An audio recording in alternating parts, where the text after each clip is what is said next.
guests joining us to maybe give us an understanding on how bad the situation is. Lavanya Balal, Congress spokesperson, S. Prakash, BJP spokesperson, both from Karnataka. Over to you, Lavanya, first. You seem to be all smiles. Does that mean that this is just all hype? There's no truth to this? You can't really deny that there is some kind of animosity, you know. I'm from Karnataka myself. I know very well that this kind of long-standing, silent, cold shouldering that both leaders give to each other has been on for quite a while now. And now it's becoming a lot more evident closer to elections. Is this not going to dent your prospects? Well, Nabila, see, we love you as an anchor. We love you more because you're from Karnataka. Having said that, let me focus on your question. The question was, is there animosity? Absolutely not. See, DK Shivkumar sir has a lot of work that has been given to him by the High Command, and he has to ensure that the work gets done, right? And Siddaramaiah ji's birthday celebrations is a personal thing that he is going to be part of. And DK Shivkumar sir never has said that, you know, I will not attend or I will not wish Siddaramaiah ji. And all of this animosity and differences of opinion and everything, it's all cooked up, you know. I would suggest to the opposition, they need to focus on good administration. Nabila, in the BBMP limits, as of today, 534 students have dropped out and they are involved in begging. They have dropped out of schools.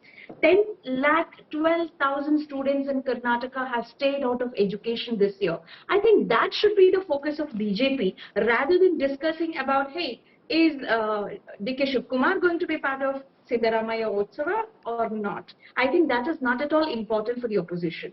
What they should be focusing on is good governance in the state. They should be focusing on giving school textbooks, uniforms, and of course the shoes to the school students.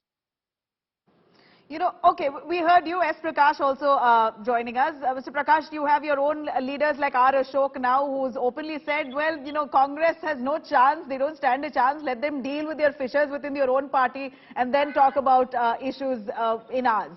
How would you look at this? Do you think this is benefiting the BJP at this point? Clearly it does.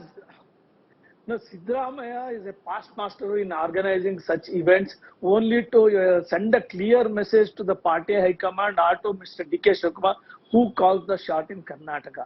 He wants to assert his position as number one in the party. 15 years back, when he was with the Janata Dal, he did the same thing, forming an Ahinda community, and he held several rallies throughout the state only to impress upon Davangere Govt that he has got mass following and he should be declared as the Chief Minister candidate. But who doesn't do that? Every mass leader does that. He has mass following. Yadurappa has done that multiple times. No, that did not work. Now again he is indulging in the same tactics by organizing 75th birthday. Mr. Prakash, your video seems to be a problem. I'm going to patch that. But in the meanwhile, let me cut across to Lavanya. Lavanya, you know, let's get down to the straight, hard question here. Who is the chief ministerial candidate of your party? Is it Siddaramaiah or DK Shivkumar? Only two contenders, or are there more also?